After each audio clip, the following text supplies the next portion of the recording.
ரிஷபராசியில் பிறந்தவங்களுக்கு இது நாள் வரைக்கும் 2ஆம் இடத்துல இருந்த குரு பகவான் 3ஆம் இடத்துக்கு போகிறார், கடகராசிக்கு போகிறார். பொதுவாகவே நீங்கள் பார்த்தீங்கன்னா ரிஷபராசிக்கு 3ஆம் இடத்துல குரு இருக்கிறது விசேஷம் கிடையாது, பரிகாரங்கள் பண்ணிக்கணும், உங்களுக்கு ஏகப்பட்ட தடைகள் வரும் அப்படின்னு நீங்கள் அதை பொதுவாக பார்ப்பீங்க. ஆனால் இன்னொரு முக்கியமான விஷயம் நான் சொல்கிறேன் கேளுங்க. குரு பகவான் இப்போ உச்சனா ஒரு பொசிஷனுக்கு வந்திருக்கார், 3ஆம் இடத்துக்கு. அது மட்டும் கிடையாது, உங்களோட ராசிக்கு இப்போது சனி பகவானும் 6ஆம் இடத்துல உச்சனாக இருக்கார்.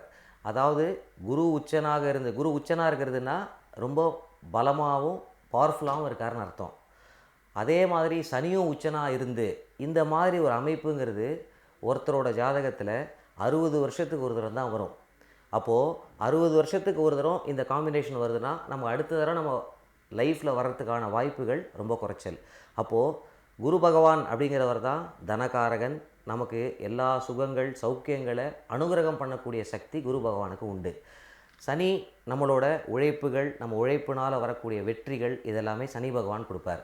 அப்போது இந்த 2 கிரகமே உச்சனாக இருக்கும்பொழுது, ஆனால் குரு 3ஆம் இடத்துக்கு போனதுனால நீங்கள் 8 மணி நேரம் ஒர்க் பண்ணுறதுக்கு பதில் 12 மணி நேரம் ஒர்க் பண்ண வேண்டிய ஒரு சூழல்கள் உருவாகும். அதனால் 3ல் குரு இருந்தால் பயம் அப்படின்னு நிச்சயமாக பயப்படாதீங்க. தொடர்ந்து நீங்கள் முயற்சிகளை போடும்போது உங்களோட கெரியர் பிஸ்னஸில் ஒரு மிகப்பெரிய வெற்றிகளை தான் நீங்கள் பார்ப்பீங்க. இதில் முக்கியமாக அடுத்தது ராகு அண்ட் கேத்து ஜூலை மாதம் பயிற்சியாகிறாங்க. அதில் 11ஆம் இடத்துல இருக்கக்கூடிய கேத்து உங்களுக்கு தெய்வ அனுகிரகத்தோட தெய்வ பலத்தினால் வரக்கூடிய கஷ்டங்களை சமாளிக்கக்கூடிய ஒரு பக்குவம் உங்கள் லைஃப்பில் அமைஞ்சிருங்க.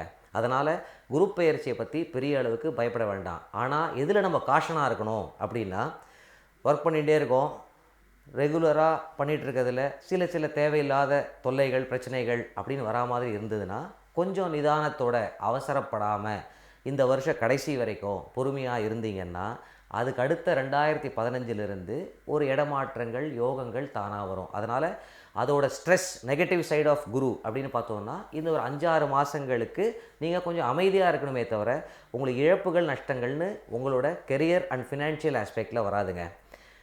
ஆனால் பர்சனல் லைஃப் 3ஆம் இடத்துல குரு இருக்கிறதுனால ஃபேமிலி லைஃப்பில் தேவையில்லாத பிரச்சனைகள், மற்றவங்களோட இன்வால்மெண்ட்னால் நம்ம ஃபேமிலியில் ப்ராப்ளம் வர்றதுக்கான ஒரு பாசிபிலிட்டி உண்டு. கூட இருக்கக்கூடிய சகோதர சகோதரிகள், நம்மளோட உறவுகள், அதில் அனாவசியமான பிரச்சனைகளை நம்மளோட நிதானம் தவறுனதுனால வரக்கூடிய பாசிபிலிட்டி இருக்குது. அதை கொஞ்சம் கேர்ஃபுல்லாக ஹேண்டில் பண்ணிக்கோங்க. மற்றபடி பர்சனல் லைஃப்பில் கூட மிகப்பெரிய இழப்புகள் பாதிப்புகள் உங்களுக்கு வராது. சனி பகவான் நவம்பர் மாதம் 7ஆம் இடத்துக்கு வந்தாலும் அவருக்கு குரு பார்வையும் கிடைக்கிறதுனால கெடுதல்கள் உங்களுக்கு நிச்சயம் வராது.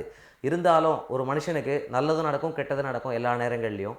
அப்போது இந்த 7 இருக்கிற சனி வரும்பொழுது உழைப்புகளுக்கு ரொம்ப கவனமும், ரொம்ப நேரம் நீங்கள் ஒர்க் பண்ணுறத ஒரு கான்சன்ட்ரேஷனாக வச்சுக்கோங்க.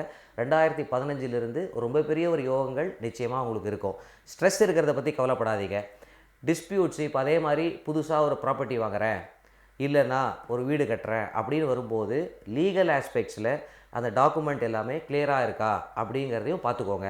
அதே மாதிரி நமக்கு ரொம்ப தொல்லை பண்ணுவாங்க, நம்ம லீகலாக போய் கோர்ட்டில் போய் நம்ம பார்த்துக்கலாம் அப்படிங்கிறதையும் கொஞ்சம் தள்ளி போடுங்க. இது மட்டும்தான் இருக்கே தவிர மற்றபடி எல்லாமே உங்களுக்கு இந்த ரிஷபராசிக்கு யோகமான காலங்களாக தாங்க நிச்சயம் அமையும்.